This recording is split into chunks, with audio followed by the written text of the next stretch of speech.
चोरी करना, लूट-पाट करना, है ना, व्यभिचार करना, है ना, दूसरों को धोखा देना, है ना, दूसरों का चीज़ों को लूट लेना, ये सब अधर्म है। और जब कोई व्यक्ति इन सारे चीज़ों को जीवन में करते रहता है और अपना जीवन में प्रभु को ग्रहण करता है, तो उसका धर्म परिवर्तन नहीं होता, उसका जो अधर्म है वो परिवर्तन हो जाता है और वो एक सच्चे प्रभु की राह में चलने लगता है।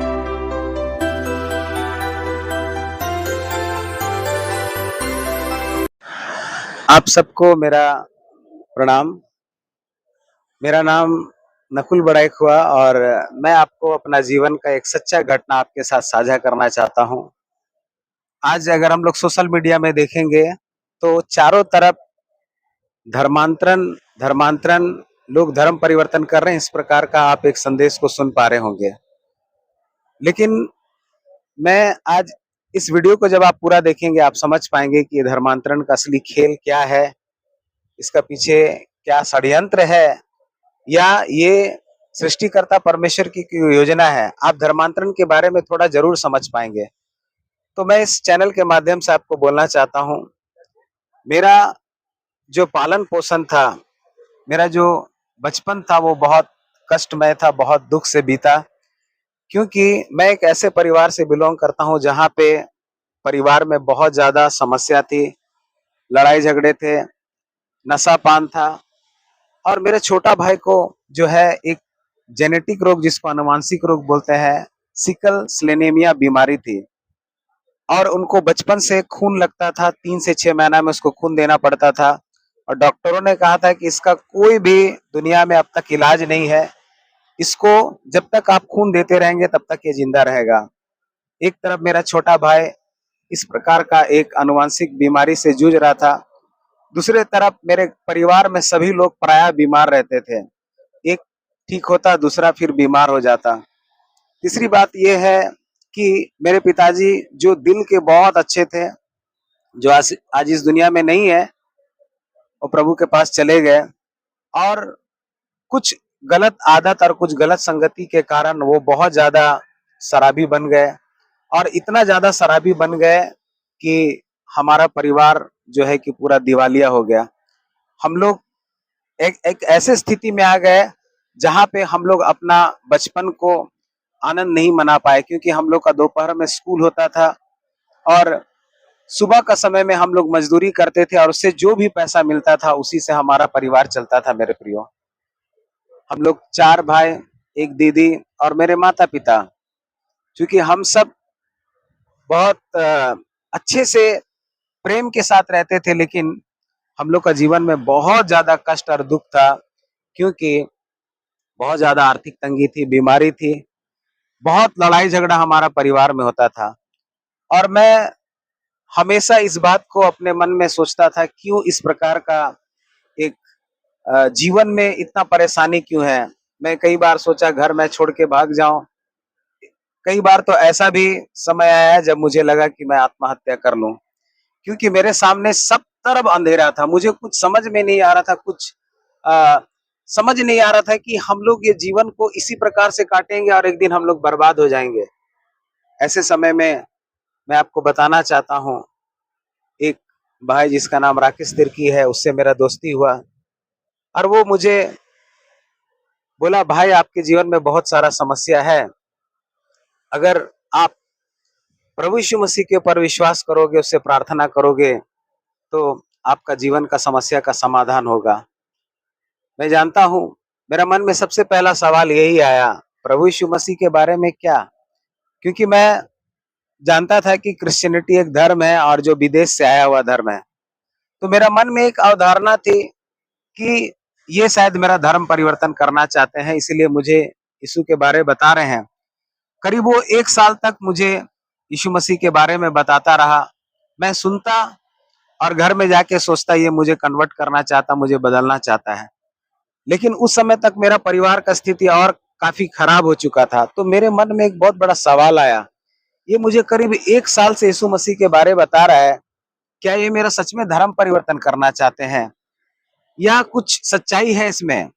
उसको मैं सोचा और एक दिन उसने मुझे एक सभा में ले गया, मसीह सभा में ले गया और मुझे नहीं पता था वो कैसी होगी सभा, लेकिन मैं वहां गया और जाने के बाद सबसे पहला जो सभा में जाने का समय में एक पर्दा में लिखा हुआ था, हे बोझ से दबे हुए लोगों, मेरे पास आओ, मैं तुझे विश्राम दूंगा। तो मेरे मन में प्रश्न आया, बोझ से दबे हुए लोगों।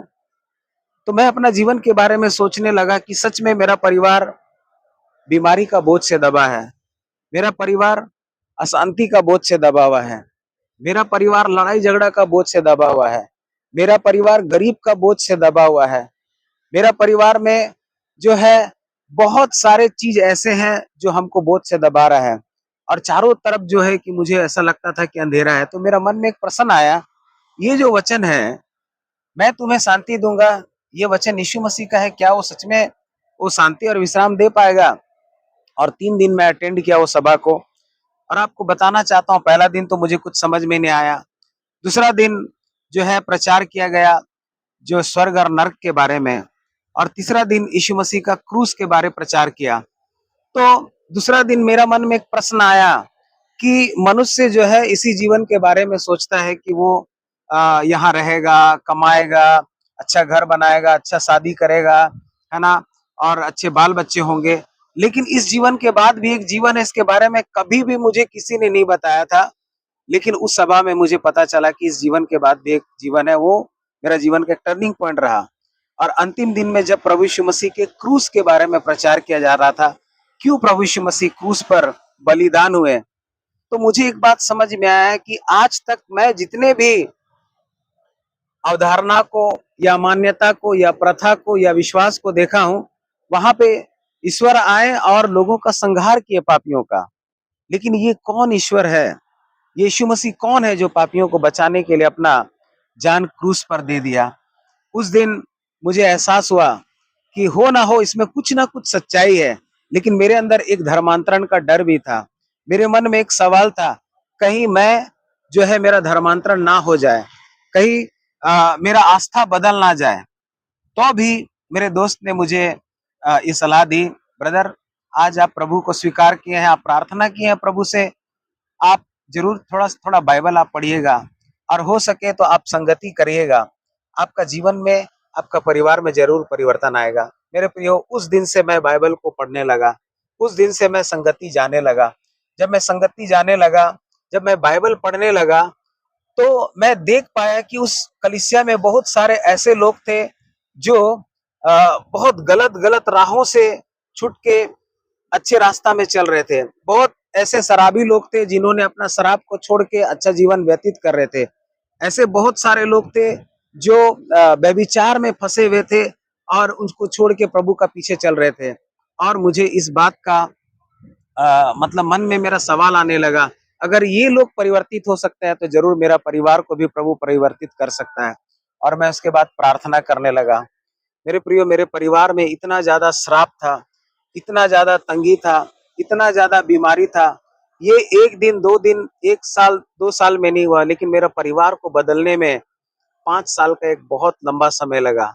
लेकिन आप जानते हैं मेरे प्रियो, मुझे ये इस बात का प्रतीति हो गया था, इस बात का विश्वास हो गया था कि प्रभु यीशु मसीह जो है इस दुनिया में धर्म परिवर्तन करने के लिए नहीं आए थे, इंसान को एक नया जीवन देने आए थे। और एक वचन आपको बताना चाहता हूँ जो मैं पढ़ा और बहुत आशीषित हुआ। यूहन्ना 10:10 में लिखा है, और चोर किसी काम के लिए नहीं, लेकिन चोरी करने, घात करने और नष्ट करने के लिए आता है, लेकिन मैं इसलिए आया कि तुम जीवन पाओ।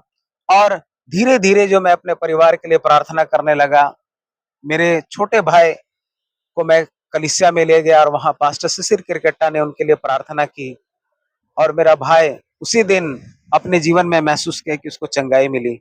आज उनको प्रार्थना करवा के करीब 20 साल हो गया है, लेकिन उनको ब्लड नहीं लगता मेरे प्रियो। प्रभु का दया से स्वस्थ है, भला चंगा है मेरे प्रियो। मेरे घर में जो लड़ाई झगड़ा थे वो खत्म हो गए, मेरे घर में जो तंगी थी वो खत्म हो गए। हाँ, और मेरे पिताजी जो इतना शराब का सेवन करते थे, उन्होंने शराब को छोड़ दिया। मेरे प्रियो, मैं आपको बताना चाहता हूँ, हो सकता है कि आप जो वीडियो देख रहे हैं, आपका मन में भी बहुत अवधारणा होगा, एक ऐसा आपको सोच विचार आपके अंदर डाला गया है कि ये लोग धर्म परिवर्तन करते हैं।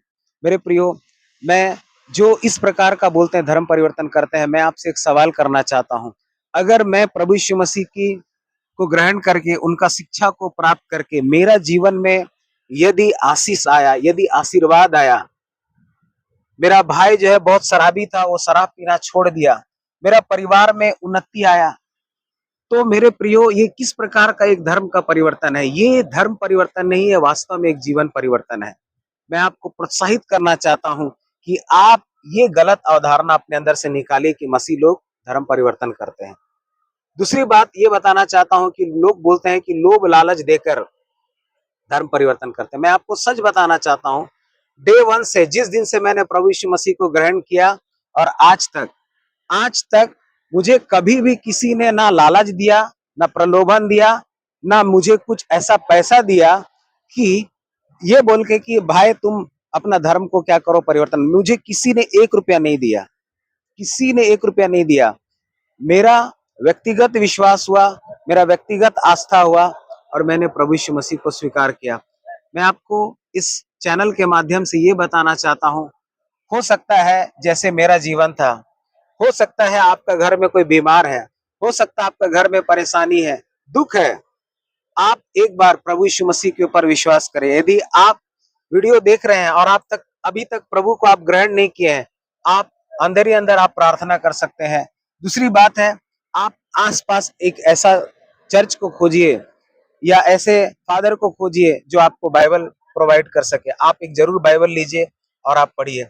मैं आपको दावे के साथ बोलना चाहता हूं कि जब आप प्रभु को ग्रहण करेंगे तो ऐसे नहीं कि आप आज ग्रहण किया और कल जो है कि सब कुछ बदल जाएगा। हो सकता है समय लगेगा। मेरे परिवार को बदलने में 5 साल का लंबा समय लगा, लेकिन आज प्रभु का दया से हम लोग बहुत अच्छे हैं, बहुत सुकून के साथ है, बहुत शांति के साथ है। और एक बात मैं आपके साथ साझा करना चाहता हूँ, ऐसा नहीं है कि मसीह जीवन में प्रभु को स्वीकार कर लिए, मसीह को ग्रहण कर लिए तो आपका जीवन में दुख और तकलीफ नहीं आएगा। आज भी कई प्रकार का दुख और तकलीफ आएगा।